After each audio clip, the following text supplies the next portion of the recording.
As of 10 in the evening ay huling namataan itong si Tropical Depression Hiner sa coastal waters po ng Palanan sa Isabela. So halos malapit na ito sa ating kalupaan sa may Northern Luzon. Taglay nito ang hangin na 55 kilometers per hour pa rin malapit sa kanyang sentro at may gustiness hanggang 70 kilometers per hour. Mabilis itong kumikilos pakanluran or pakaliwa sa bilis na 25 kilometers per hour. Inaasahang tatawirin itong si Bagyong Hiner ang Northern Luzon overnight at mag-emerge po dito sa may West Philippine Sea bukas ng umaga. Kitang-kita yung mga malalakas na hangin at ulan dito po sa parting western side ng ating bansa dahil din sa southwest monsoon or habagat at aasahan din po ang malalakas na mga pag-ulan, heavy to intense rains within the next 24 hours sa malaking bahagi ng northern and central Luzon. At meron din tayong update regarding pa sa ibang mga weather systems and disturbances na ating minomonitor sa silangan ng ating bansa. Base po sa pinakahuling track ng Pag-asa, inaasahan po na magla-landfall sa may area po ng Isabela ang sentro nitong si Bagyong Hiner at inaasahang tatawirin nga po ang Cagayan Valley, Cordillera Administrative Region hanggang sa mag-emerge bukas ng umaga dito po sa may Ilocos Region at sa may West Philippine Sea. Pagdating dito sa may West Philippine Sea, nasakop po ng Pilipinas, over the whole day of Tuesday po ay lalakas pa ito as a tropical storm at maaaring magkaroon po ng international name habang lalabas naman ito ng ating Philippine Area of Responsibility sa Wednesday ng madaling araw. Inaasahan po bukas ng umaga ay nasa may vicinity na ito ng Ilocos Sur, particularly sa bayan ng Suyo, at pagsapit po ng gabi bukas ay nasa 330 kilometers kanluran na ito ng Dagupan City sa may West Philippine Sea.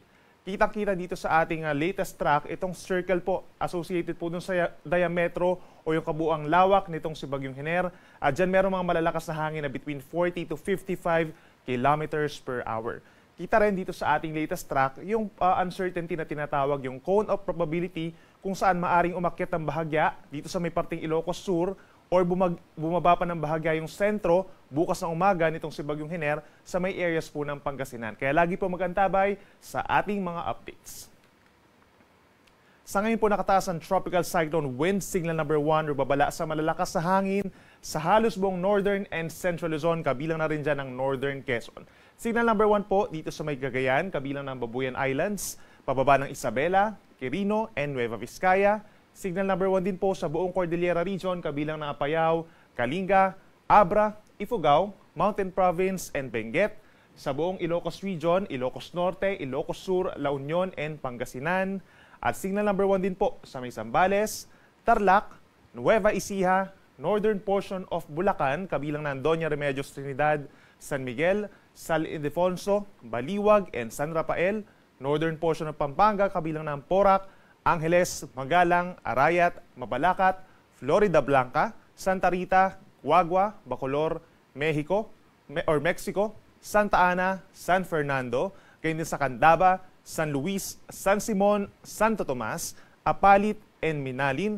At signal number 1 din po sa Aurora at hilagang bahagi pa ng Quezon, including Polillo Islands at mga bayan ng General Nakar, Infanta, and Real.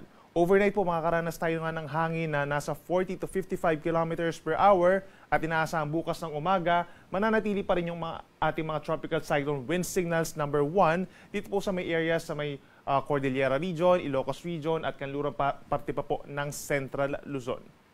Bukod sa malalakas na hangin, makakaranas din po ng mga pag-uulan, hindi lang yung mga areas na mayroong mga signals, kundi maging din ang natitirang bahagi pa ng Luzon plus Western Visayas. By tomorrow, September 17, araw po ng Tuesday, asahan po yung heavy to intense rains or pinakamalalakas na ulan dun sa areas po ng Cagayan, Isabela, Quirino, kung nasaan po nandun yung sentro nitong si Bagyong Hiner, ganyan din sa Apayao, Kalinga, Mountain Province, Ifugao, and Aurora. Habang dahil naman po sa habagat na siyang pinalalakas itong si Bagyong Hiner, meron din tayo pa rin ng heavy to intense rains po or nasa 100 to 200 millimeters na ulan, Palawan, Occidental Mindoro, gayon din ang Aklan, Antique, and Negros Occidental.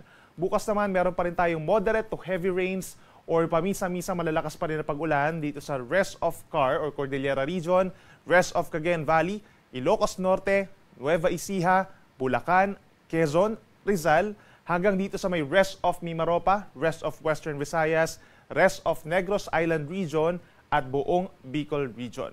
Pagsapit naman po ng Wednesday, Maraming lugar pa rin po na inulan. Noong parting Tuesday po magkakaroon pa ng mga pag-ulan, including na rin po dyan ang Metro Manila. Meron tayong moderate to heavy rains pagsapit po ng Wednesday, at yung Calabarzon din po, moderate to heavy rains, so nasa 50 to 100 millimeters po at paminsan-minsan malakas ang ulan.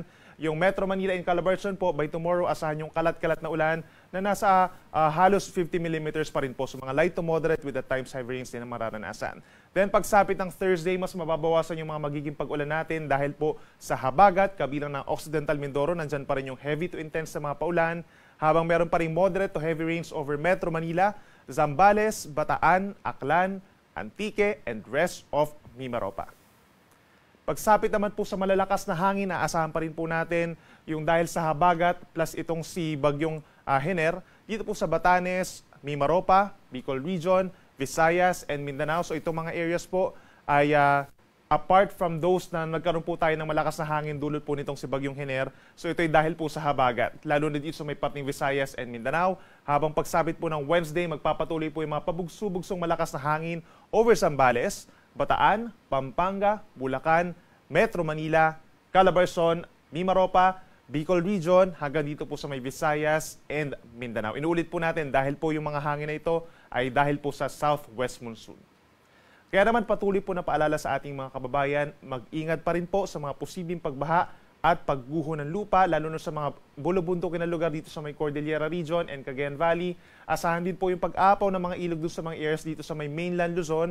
Kaya lagi mag-antabay sa ating mga updates, mga rainfall advisories and heavy rainfall warnings, hindi lang doon sa mga dadaanan dito sa norte, kundi maging dito rin po sa may southern Luzon and Visayas dahil patuloy yung mga pag-ulan. Inuulan pa rin po sila starting po last week pa po, no? So mataas pa rin ang chance na mga pagbaha and pagguho ng lupa, at lagi po makipag-coordinate sa inyong mga local disaster risk reduction and management offices kung kinakailangan po ng paglikas, at lagi makipag-coordinate sa mga local government units for possible suspension po ng work or mga klase. Para naman po sa matataas sa mga alon dulot po ng southwest monsoon, meron pa rin tayong gale warning dito po sa may seaboards po ng southern Luzon, Visayas hanggang sa Mindanao. Hanggang 4.5 meters or nasa 1.5 palapag na taas ng mga pag-alon over parts of Occidental Mindoro, gayon din ng Palawan, Aklan, Antique, Iloilo, bahagi ng Negros Occidental and Negros Oriental, gayon din ang timog na baybayin po ng Cebu, Siquijor, Bohol, Southern Leyte, hanggang dito sa may Dinagat Islands, Surigao del Norte, Camiguin, and Zamboanga del Norte. Ito pong mga malataas na mga pag-alon ay dahil nga din po dun sa paglakas ng southwest monsoon. So may tendency po na pagbabawalan pumalaot yung ating mga small sea vessels dahil delikado po ito. And apart from that, yung ating mga merong tropical cyclone wind signal number 1 dito sa may northern and central Luzon as well as Quezon, possible po or automatically suspended na po yung ating mga sea travel for all types of sea vessels.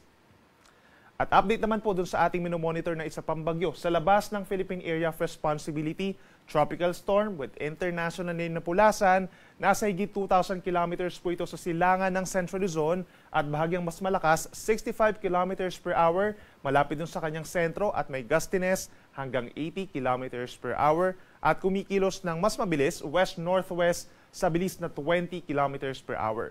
Collectively, itong si Bagyong Hener plus si Storm Pulasan po ay nagpapaibayo po ng southwest monsoon. Mas mangingibabaw yung pag-ihip or pagpapaibayo nitong si Bagyong Hener bukas. Pero pagsapit po ng Wednesday and Thursday, mas palalakasin ni Bagyong Pulasan na magiging sa Bagyong Helen ang southwest monsoon sa mga susunod pa na araw. Base naman po sa pinakahuling track ng Pag-asa, inaasahan nakikilos nga po pahilagang kanluran. So halos katulad nitong si kararating lamang po, kadadaan lamang po na Bagyong Ferdy, yung tinatahak na track nitong si Tropical Storm Pulasan. Pagpasok yan ng ating Philippine Area of Responsibility bukas ng gabi, ay tatawagin po natin ito na Helen o yung magiging pang-apat na bagyo na for the month of September at magiging pang-walo for this year 2024. Estimated location po niya bukas ng umaga, nasa higit 1,800 kilometers pa naman po silangan ng extreme northern Luzon.